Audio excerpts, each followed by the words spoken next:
what it is. Okay, we'll move on to our agenda proportion of the meeting, and Mr. Dice, if you would. Is this the end of the Citizens Night, yes. Thank you. Yes.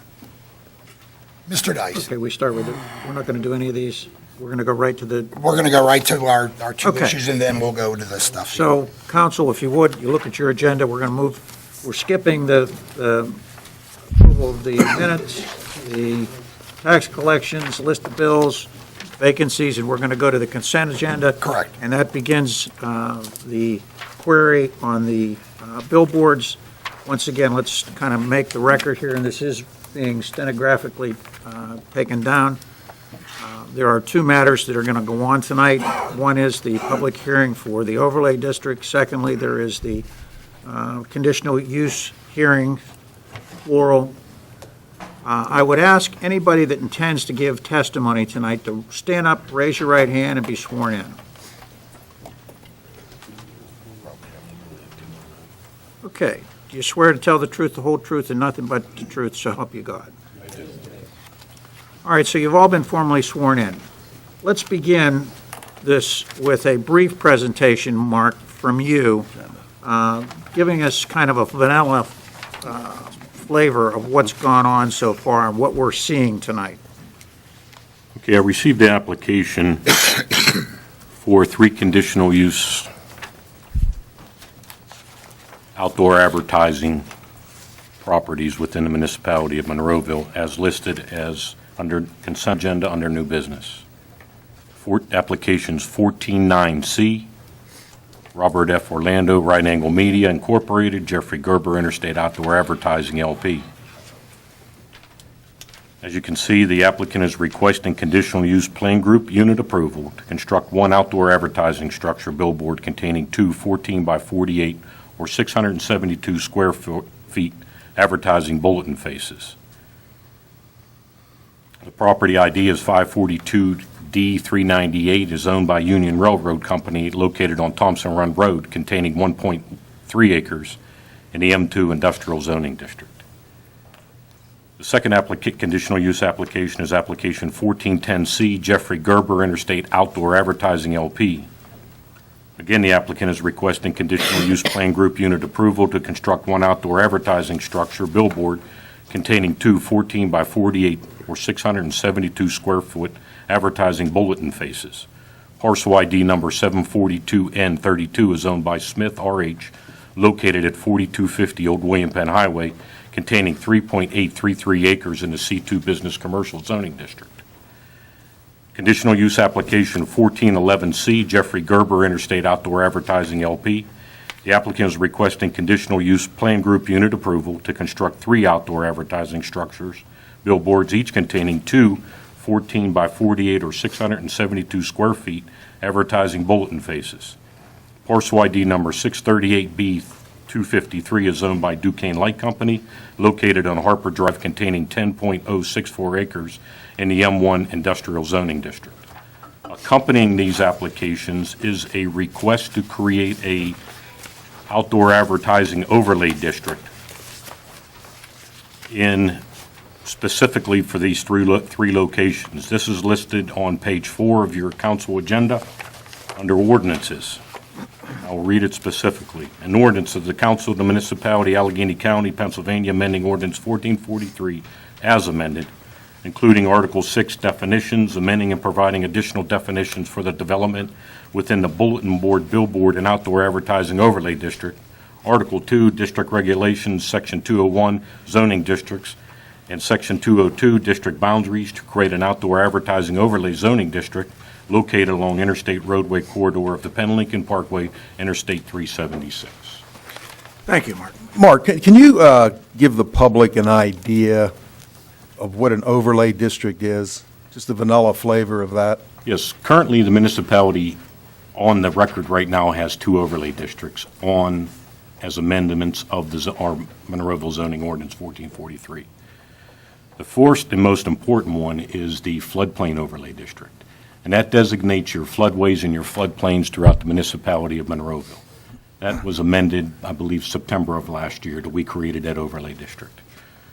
Prior to that, I want to say in 2013, There, we've created a overlay district for the Monroeville-Pittsburgh Airport and the Allegheny County Airport, that Monroeville was affected by the zones in relationship to those airports. And there are restrictions on the height of the structures, what you can and cannot build within that area, as well as the floodplain districts. So an overlay district doesn't necessarily mean it's going to cover the entire Monroeville area. In these particular instances, there are designated points in the FEMA floodplain maps, and there's designated points within the airport hazard overlay district, specifically generating that overlay district with restrictions. This is a similar situation here. We have 3 parcels of ground. The applicant is asking to do an overlay district, and within that overlay district, he is asking the municipality for 3 conditional use applications. And let me find that paper to do. Take your time, Mark. Yep, it's here. I'm just going to find it. Here it is. Okay. On the Smith property, which is located at 4250 William Penn Highway. And I'm going to let the applicant specify. I wasn't clear. I believe he wants to create just 1 billboard here. This billboard is going to have 2 sign faces, 672 square feet in size. Mark, Yes. I'm sorry. Is this one applicant, 2 separate applicants working in conjunction with each other? There are 3 applications, 2 applicants on one of the applications and 1 applicant on the other 2 applications. We have Robert Orlando, Right Angle Media for application 149C. Right. And then we have Jeffrey Gerber for both the application of 1410 and 1411. Okay, so there are 2 actual applications, Interstate Outdoor Advertising and Right Angle Media. Okay, thank you. So we have 3 properties involved in this overlay district. One of them is the Smith property located at 4250 William Penn Highway. If you look at the contents of the overlay district ordinance that was supplied, written, revised 5 times, as per legal counsel's advice, my advice, and input from the public, we've modified this, and this is the final draft that you have in front of you right now. It outlines specific criteria that they would like in this overlay district, or that you would consider in the overlay district. The first is the minimum front yard area. Under our current zoning ordinance, which was amended by ordinance 1764, creating regulations for billboards within the municipality. If you look at the Monroeville zoning ordinance use table, you're permitted billboards in the C2, M1, and M2 zoning districts. The Smith property is a C2 business commercial zoning district. The Duquesne Light is an M1 planned industrial zoning district. The Union Railroad is an M2 industrial district. So the underlying zoning of each one of these parcels does not have to be changed to accommodate these billboard. Okay? I want to make that perfectly clear. There's no rezoning involved whatsoever. The underlying zoning district is appropriate. That's why we continued forward with the ordinance and the application. They were requesting that the minimum in the C2 zoning district, has everybody got this attachment here that I provided council? Okay. If we could turn to the Smith property, which is page 1. The minimum front yard area currently in the zoning, in the C2 zoning district, under ordinance 1443 use table, is 40 foot. The applicant is requesting that they have a 10-foot front yard area within this overlay district. The minimum side yard within the C2 zoning district is 15 foot. Again, the applicant is requesting a 10-foot side yard. The minimum rear yard area within the C2 business commercial zoning district is 0 feet. The applicant is requesting 10 feet. The maximum height within the C2 business commercial zoning district is 45 feet. The maximum height of this, what we consider a principal structure, they are asking for 80 feet. The maximum permitted sign area under the current ordinance in the C2 district, as well as the M1 and M2, is 150 square feet per side. This overlay district is proposing no more than 700 square feet per side. Currently, the maximum dimension of the sign face under ordinance 1443 is 10 feet high by 15 foot wide.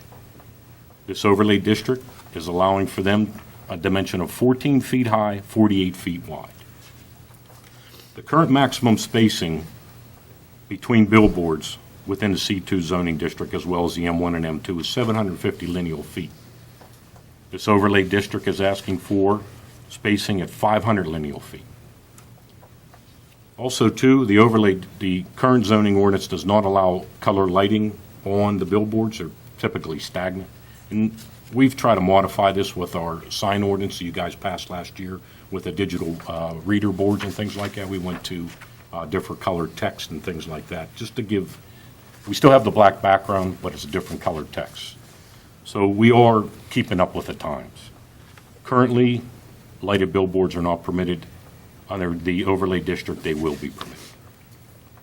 There's a maintenance procedure under the current ordinance that the billboard or structure has to be painted or maintained every 3 years.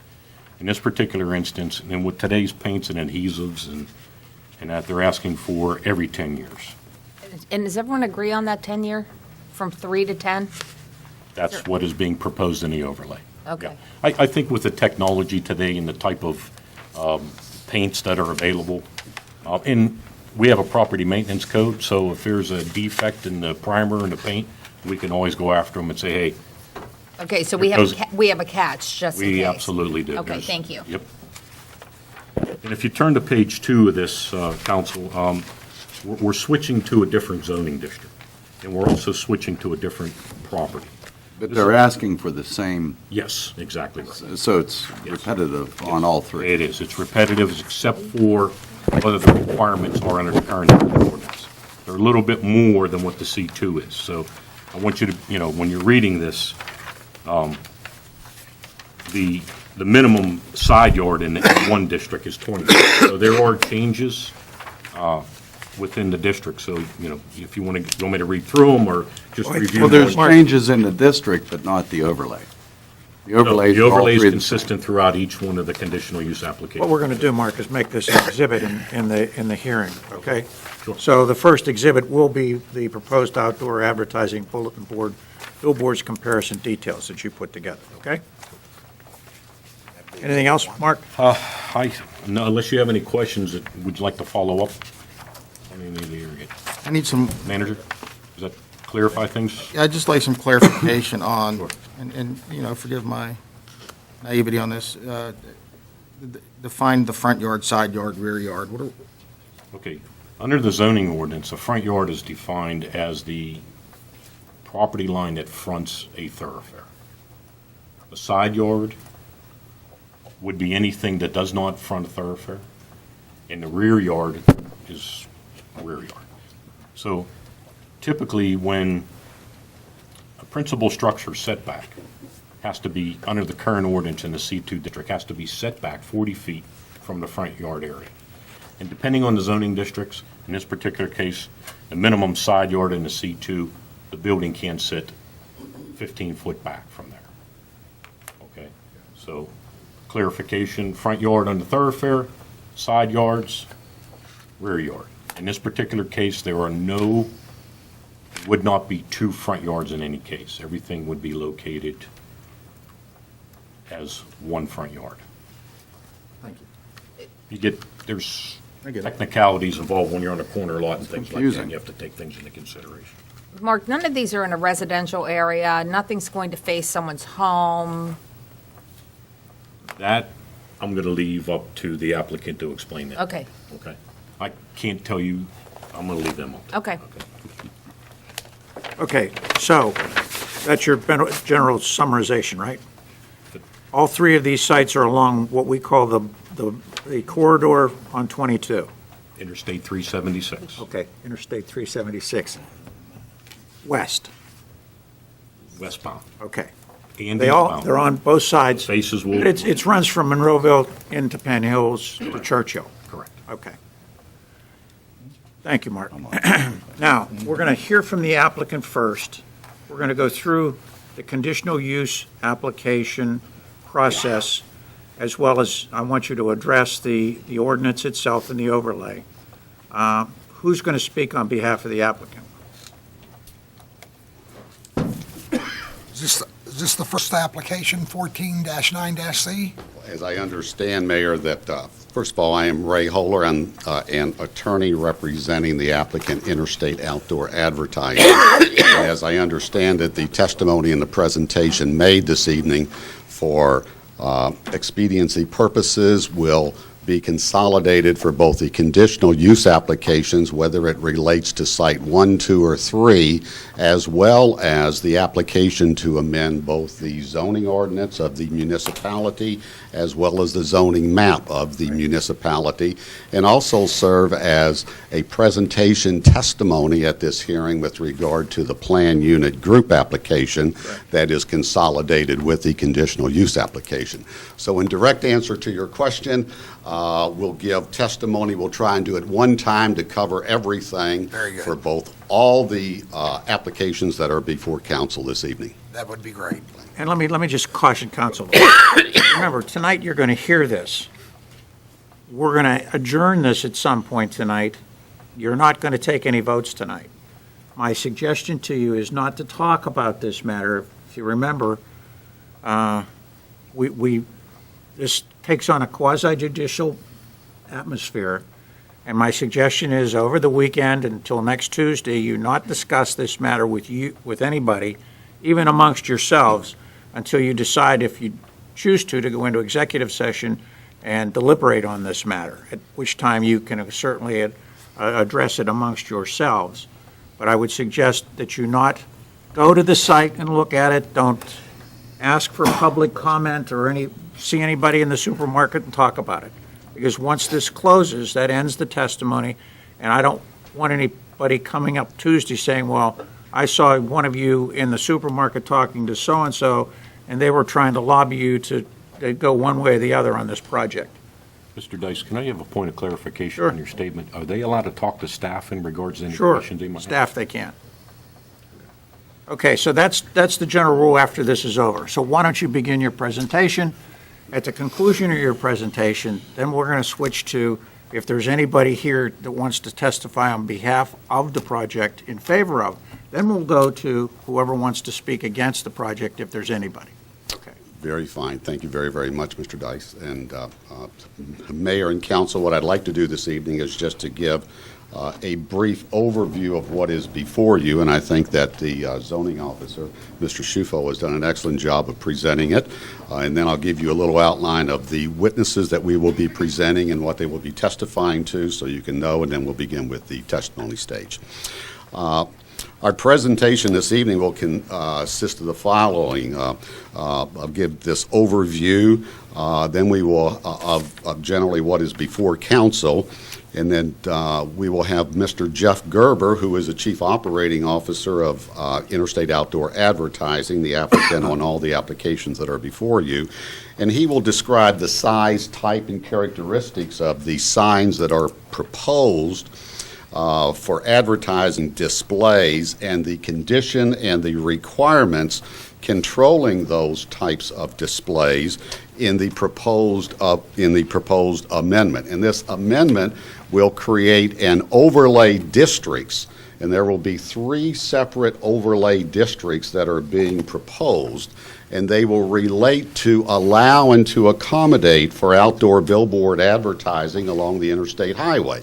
I would agree with the comments made by the zoning officer with regard to what the ordinance does allow for now within certainly the C1, the M1, and the M2 zoning districts. However, there is nothing within the ordinance that allows for your typical outdoor advertising along an interstate. They are along the arterial and the collecting roads within the municipality, and essentially what we are proposing is to create 3 distinct overlay districts within the municipality, essentially along Interstate 376 or the Parkway, to allow for very limited use for outdoor billboard advertising of both digital and/or static advertising in the size, characteristic, height limits that are customarily used for advertising along an interstate road. Your ordinance very adequately controls the outdoor advertising on what is typically the arterial or the collecting roads, but does not generally accommodate advertising along an interstate road. Obviously, you have digital advertising on interstate roads and you have larger signs. So what this overlay district does is it takes a portion of those 3 parcels, not the entire parcel. And the parcels are referred to as the Smith parcel, the Duquesne Light parcel, and the Union Railroad. And I'm moving from headed in towards Pittsburgh, going west on the Parkway from the eastern end with those three parcels. There will be a total of 5 signs, and they will be V-faced, and you'll have more testimony with regard to exactly where they are located and their sizes and everything else as far as the requirements and the restrictions on it. We will also have testimony presented this evening by the registered professional engineer who has served as the engineer for the project and has drawn a site plan, which will again identify the location of the parcels as well as the overlay district, the location of the signs, and we will discuss the characteristics of the signs in compliance with the ordinances of the municipality. You will also hear testimony this evening from a gentleman, Mr. Hal Simoff, who is a traffic engineer, who will address the issue primarily of the impact that these types of advertising billboards will have on the traffic that is traveling along Interstate 376 along the Parkway. And he will address that issue, and he will offer his professional opinion with regard to the impact that is caused by these signs. And finally, the last witness will be Mr. Robert Newell, who is a professional lighting design individual in that business, who will address the issue of the impact of light emanating from the sign on any surrounding residences that are within proximity to those signs. And we will try and present this in a way that will address all of the issues for the conditional use requirements under the zoning ordinance, as well as those other requirements under the zoning ordinance for the granting of the conditional use. And that will also apply to the granting of the approval for the plan group unit application that is before council. So with that, as sort of an overview of what we will be presenting and how we will do it, what I would like to do is to call the individual witnesses, and in hopefully an expedient question and answer way, we can present the evidence and testimony that we believe would be appropriate for council's consideration for the applications that are before you. I do have one preliminary question, and the solicitor, Mr. Dice, had offered into the record as an exhibit. If I could just, because I will have exhibits to offer, and I'm trying to get a numbering system so we can identify the municipalities' This is exhibits. going to be M1. And that's going to be M1? Correct. Okay. And would council prefer that I use applicant 1? Yeah. Is that fine? A1, yeah, applicant 1. Okay. Or I can just use A and go in number sequence? Whatever gets you. Okay, why don't I just do that? I'll use A and go in number All right. sequence for ours. And could I also ask if the record would also include the insertion by the municipality of some affidavit of notice of this hearing so that we have that put of record? That'll be part of the record. Excellent. Mark, you have that? You have, Mr. Little has that. okay. Thank you. With that, I'd like to call our first witness, Mr. Jeffrey Gerber. Sir, if you'll please sign in, state your name for the record. Jeffrey Gerber.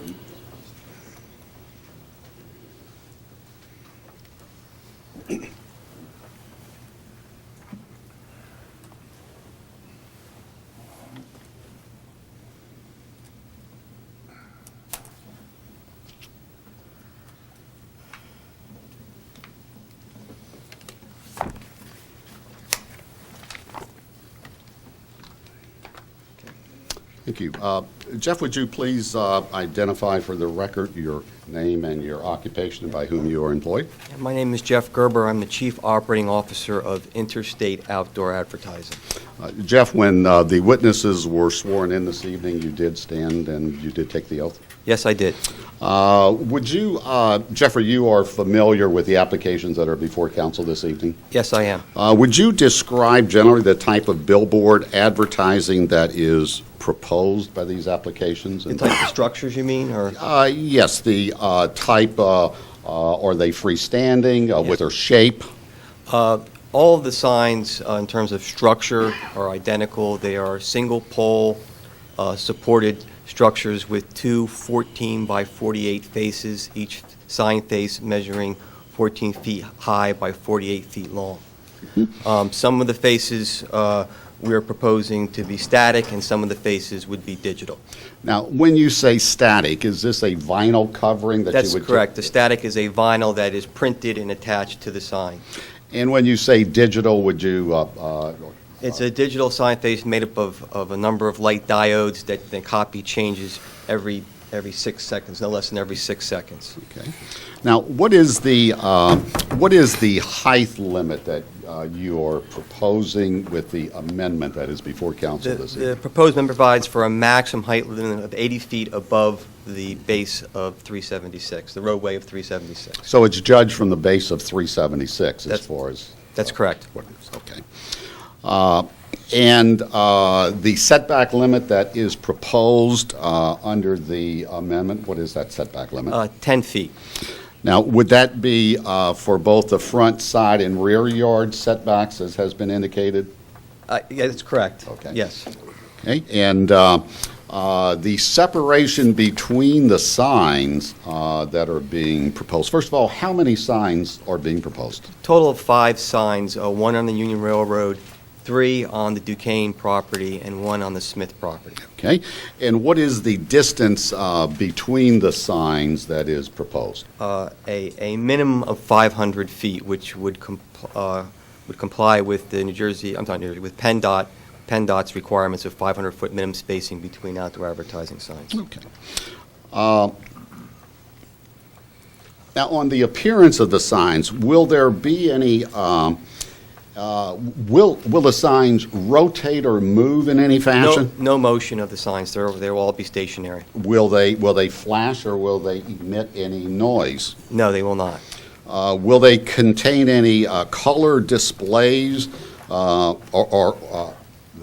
you've indicated Well- that they are going to contain color displays? Yeah, the digital signs will contain color displays that will change every 6 seconds. And the static signs, vinyl has color to it as well. Right. Now, what type of lighting is proposed for these signs? The digital signs are internally illuminated. The static signs are illuminated by 3 100-watt LED light fixtures that would be positioned at the top of the sign faces, positioned down to illuminate only the sign face. Okay.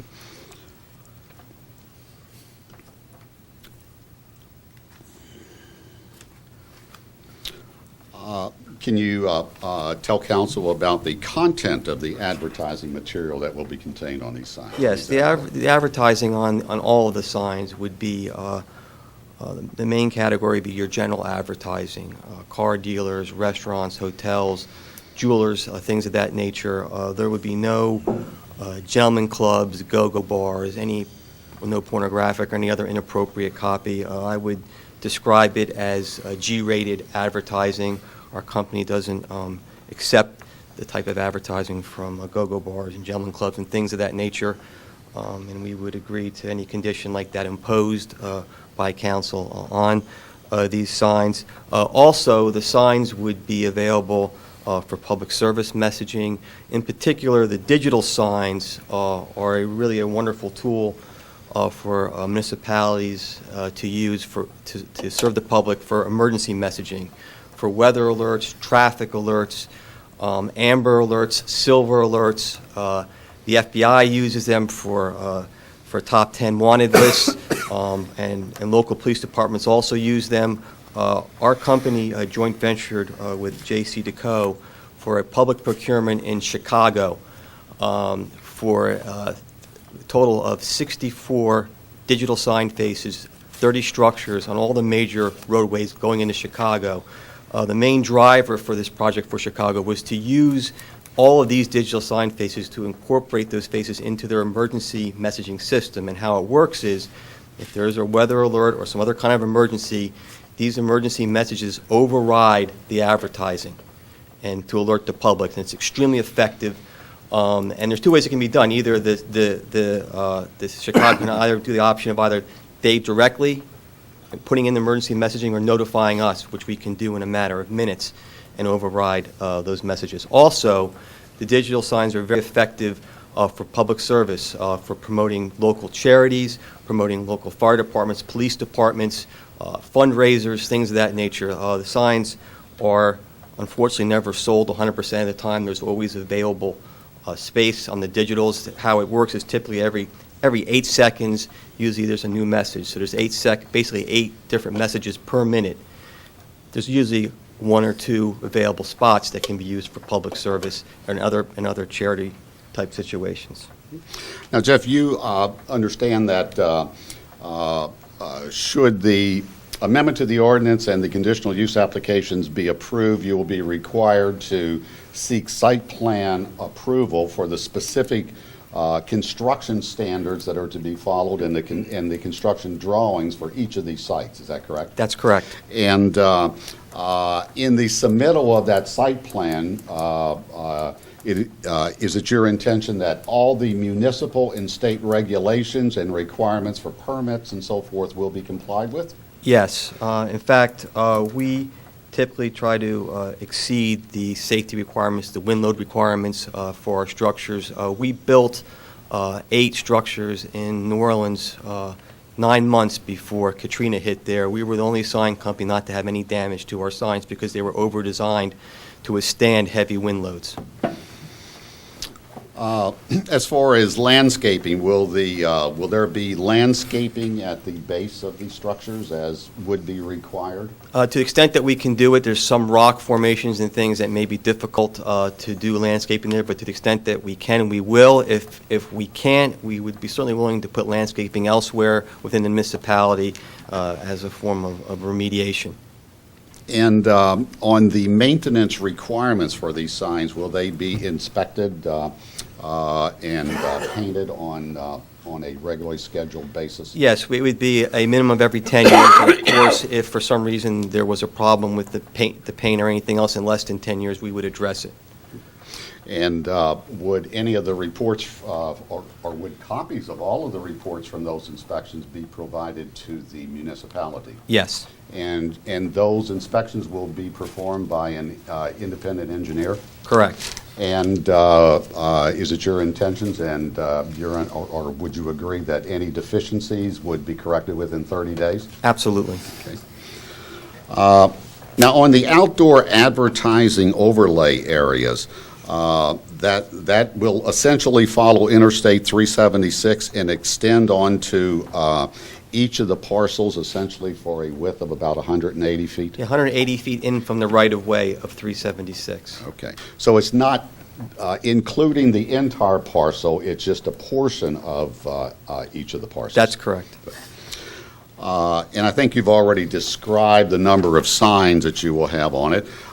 There are certain specific performance standards that need to be addressed under the Monroeville zoning ordinance with regard to the granting of a conditional use approval. I'd like to quickly run through those matters with you and have you testify as to your compliance with these issues. First of all, as far as any fire protection, is there any fire protection equipment at these sites?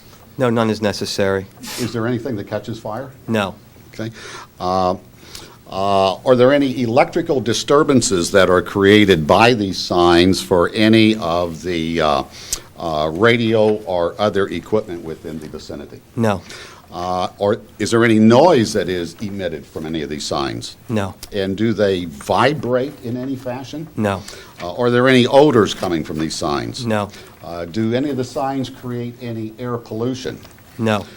Is there any glare that would, well, I'll tell you what, on the glare issue, I'm going to leave that for our lighting design person to discuss, and we can get into the issue of the lighting. He can and- give the detail, but I can tell you from my experience in being involved in over 400 signs that they are designed to only illuminate the sign face, not to create any glare on adjacent properties or onto the roadway. Okay, and any erosion or water pollution that is caused by these signs? No, Okay. none.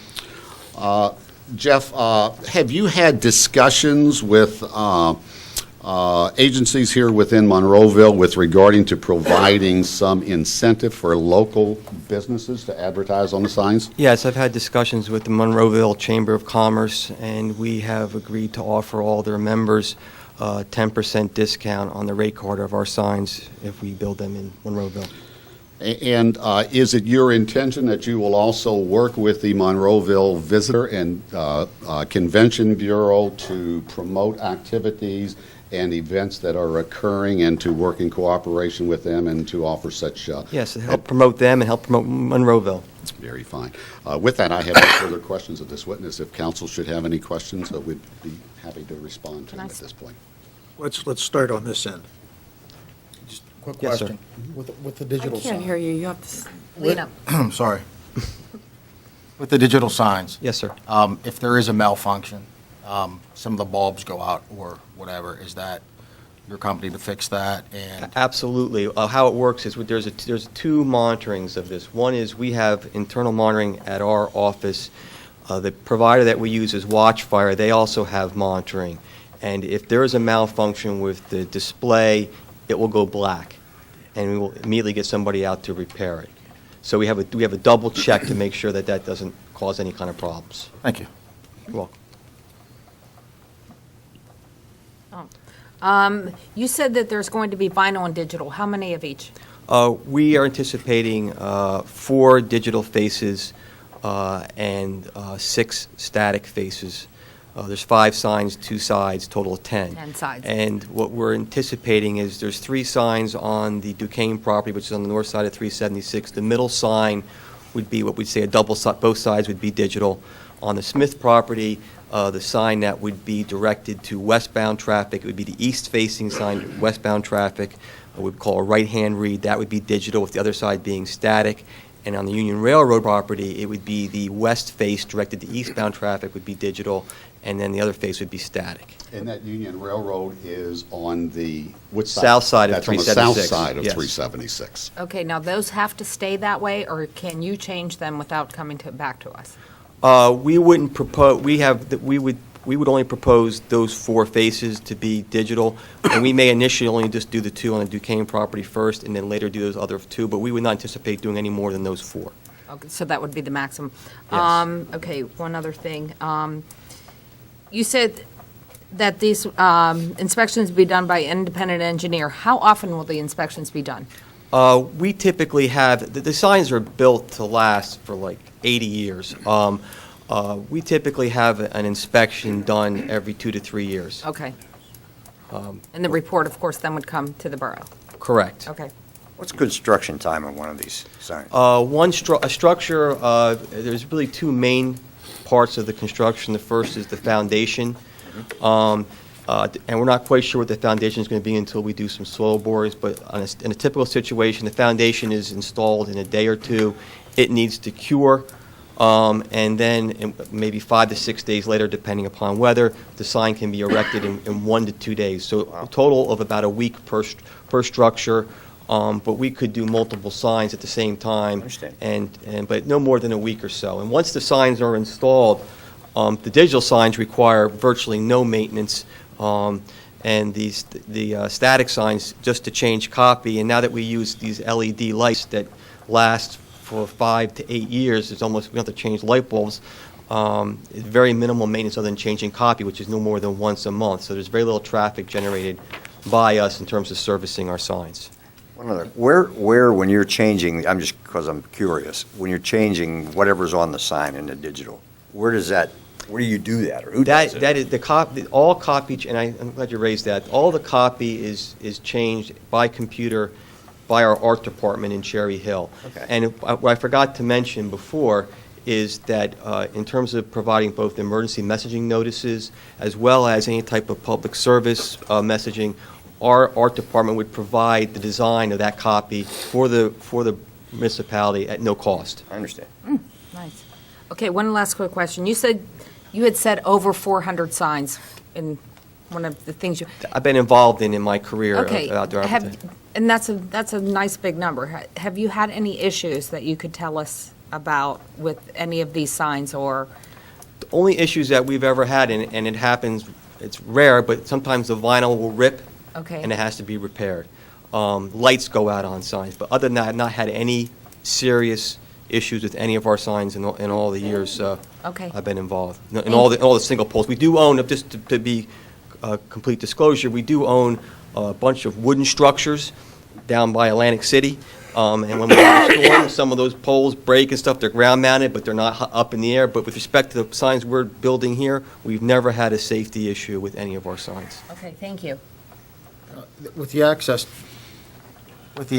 back and forth to these signs, if you need to get to them, is that going to infringe on any residential properties? Is it going to bother any residents? No, it will not bother any residents. In fact, even the sign that's on the Smith property, it would be that's a business, it would be a small panel truck that would park on their property, and one person goes up on the sign, does the copy change, and comes back down. It takes 2 hours. That's it. In all of the other sites, there is access that is essentially over the private right-of-way or a private access that would be there for that. And as far as any parking that is at the site, there is no one going to the site other than your people to do the repair work and to change copy. In fact, they can park even off-site and walk to these sites. They don't need to, we've had situations where there's not even parking, where the person actually carries the copy on their back in a backpack, almost like, and changes the copy. But yeah, we won't be imposing on anyone's property or causing any traffic issues. Thank you. Who would we call at 1 a.m. if they wanted to put an emergency message up? We will set up a protocol for you. We have, see, this actually can be done by cell phone. So there's a couple of people in our office. We have 2 people who are in charge of charting. They have, one person has one night, another person has the next night. You would call them on their cell phone. They would, in a matter of push a number of buttons on their cell phone, and that copy would be put up. It'd be preset. Wherever we'd have preset formats for the copy, you notify us, and in a matter of a minute or 2, it's up. Where's the computer feed for the sign come from? Well, there's a modem on the sign that and it's like a cell phone that communicates to the web and then gets to our office. So what happens if the power goes out and then 2 hours later comes back on? If we lose power, it won't operate. If we lose power, the sign is out. But that's really a rare situation. Okay, you want to call your next witness? Thank you. Thank you. Thank you. Thank you.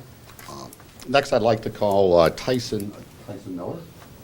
How many witnesses do you have? I've got 3 more, including this Okay, witness. so 3 more.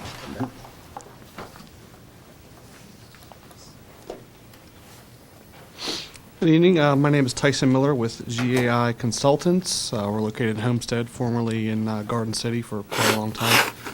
I'm a registered professional engineer in the state of Pennsylvania, among some other states. I prepared the site plans that were submitted to Mark, and I've personally visited all the sites, and we'll be going through them in a little bit more detail in terms of the location.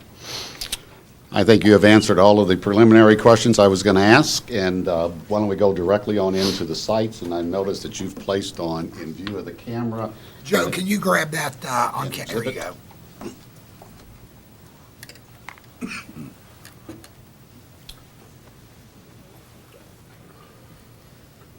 It was working a little better last time, but, okay.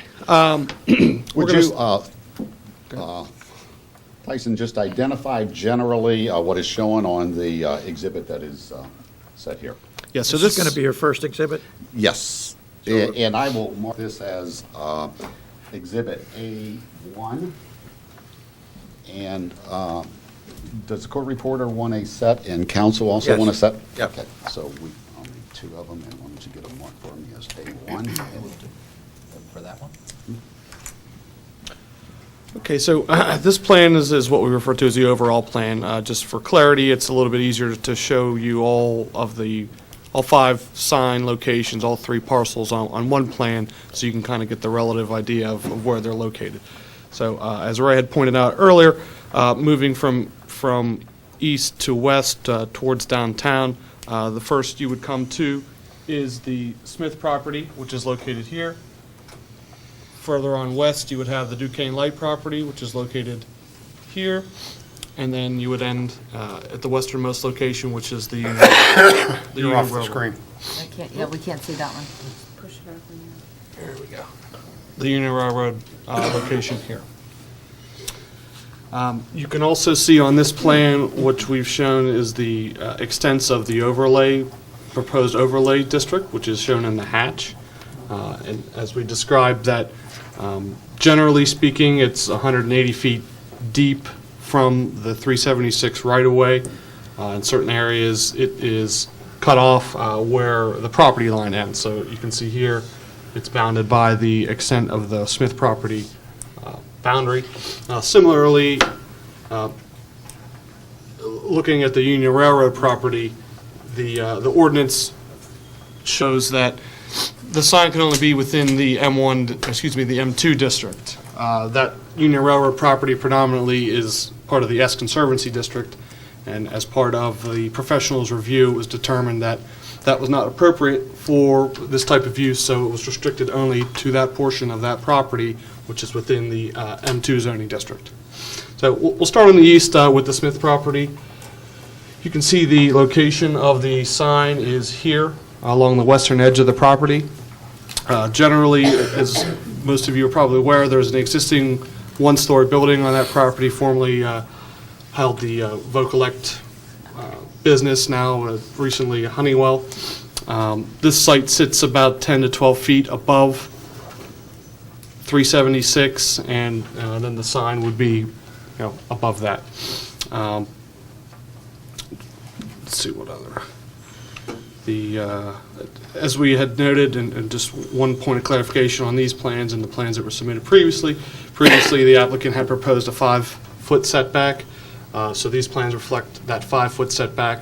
Now, as we had discussed earlier, it will be a 10-foot setback proposed. And we had agreed at the Planning Commission meeting that we would have the revision made when the site plan was officially submitted to comply with a 10-foot setback as opposed to the 5-foot that is shown on these plans. And I would reiterate that same agreement on behalf of the applicant before council that would be done with the site plan approval. Thank you. So we went into some of those aspects of the site plan that would be submitted, for instance, traffic and landscaping, erosion and sediment control. There's not, as was previously testified, there's not going to be a whole lot of generating of traffic or ENS and so forth. I will point out there's one that would require some DEP permitting. So all that type of work, that engineering would be pursued at the time of the site plan application.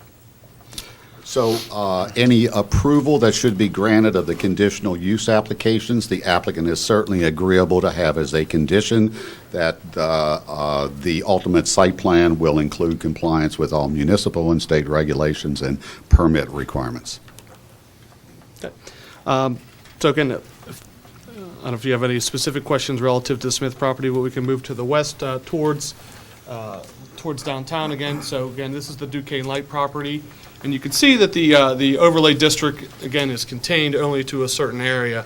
And part of that is because of the property owner's wishes. Duquesne Light, in this case, has large substation towers, large transmission line towers in this general area. So they were particular about where these signs could go, and these signs are situated so that they could, again, meet the minimum 500-foot spacing that's required by PennDOT and proposed as part of the zoning amendment.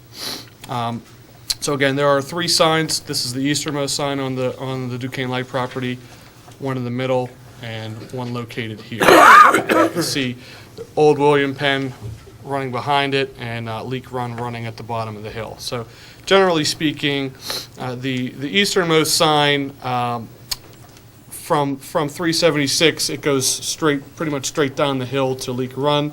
The other two signs, generally speaking, it's about 30 or 40 feet. There's a large hill rising up from the road. So this direction is, the grade is climbing. And then, again, moving to the Union Railroad property all the way at the west. This is in the Thompson Run Valley. So this base of this sign is well below the road, similar to the existing sign that's across the highway. So, and then it would rise up above the interstate. So, as noted, all of the proposed signs will be less than the 80 feet that is outlined in the ordinance amendment. All the signs are 672 square feet versus the 700 allowed in or proposed in the ordinance amendment.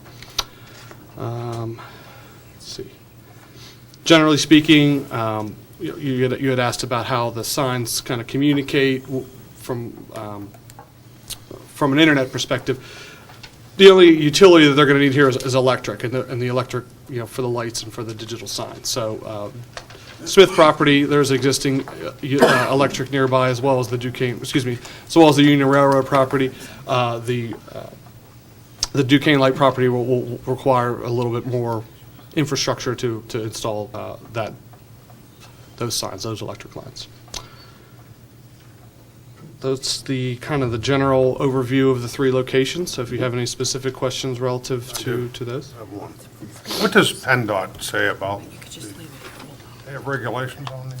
Yeah, I'll let my counterpart, the traffic engineer, talk about that a little bit more. But generally speaking, they allow 500 feet between signs, and I'm not sure. How about brightnesses, sizes, anything? Again, I'll let my counterparts talk about that, but they can get into more detail about that. There are some states where you must get your state permit first before you get your local approval. Pennsylvania works the opposite way. You must get your local approval before you can even apply for your PennDOT permit, but we will address those issues and I think answer your questions. I would, with this witness, also like to offer some additional exhibits, and that would be some photographs of the site showing and depicting the sign at each of the sites. I think it would be helpful for council.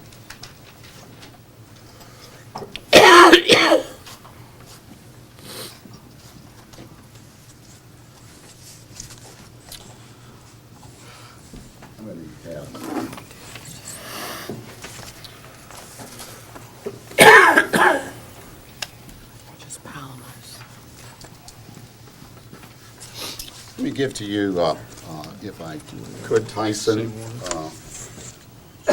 Again, this is the. Yeah, zero it out under the camera, that way, after you mark it. Let me do this first, and that way we're all on the same page. And I'm going to... Is there a particular order you want to go? Well, which order do you want? Yeah, we'll probably in the Smith property first. The way we do Is that the first one? Yep. Is the only one on Smith? Okay, got it.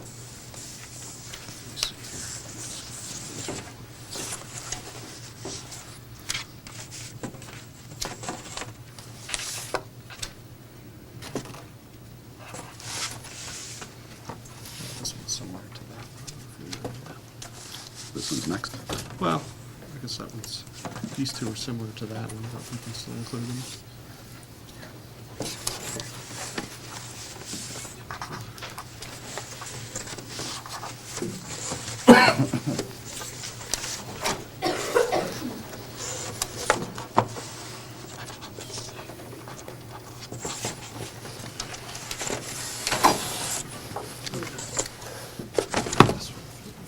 All right, so while we're finishing labeling those, I can kind of continue with this. This is the order that you wanted in. Yes. And then I'll figure these ones out. Okay. One's the big one. Okay, so again, here, this is an aerial photograph showing the Smith Okay, property.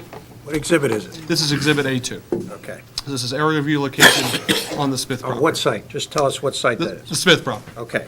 Next. So A2 is the Smith property. Yep. Next. So you can Go on. see the building and the Right. sign. What's the next one? A3 is, again, showing all of the 5 signs with an aerial Of photograph. all 3 sites. And that is Correct. identified as Exhibit A3. A3, correct. A4 is what? A4 is all 5 signs shown on a traffic map. Okay? And now back to Smith property A5. A5 is a Smith property photo again? Correct. Smith property looking west. So, as we had indicated previously, this was one of the billboards that would have a digital face. So this is a rendering depicting the westbound traffic or the eastbound face. You can see the existing one-story building, again, which was Vocalec, now Honeywell, and the sign as it would appear.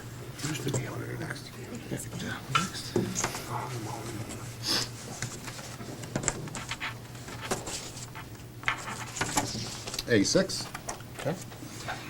A6 is an aerial photograph depicting the 3 locations on the Duquesne Light property.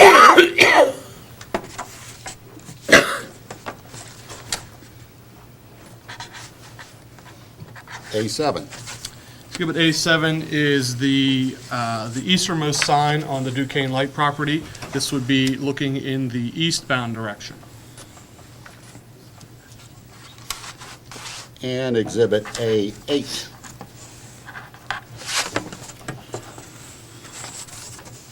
Exhibit A8 would be the middle sign on the Duquesne Light property. Again, this is the eastbound direction. And Exhibit A9? Exhibit A9 is the westernmost sign on the Duquesne Light property, and again, this is looking eastbound. And Exhibit A10?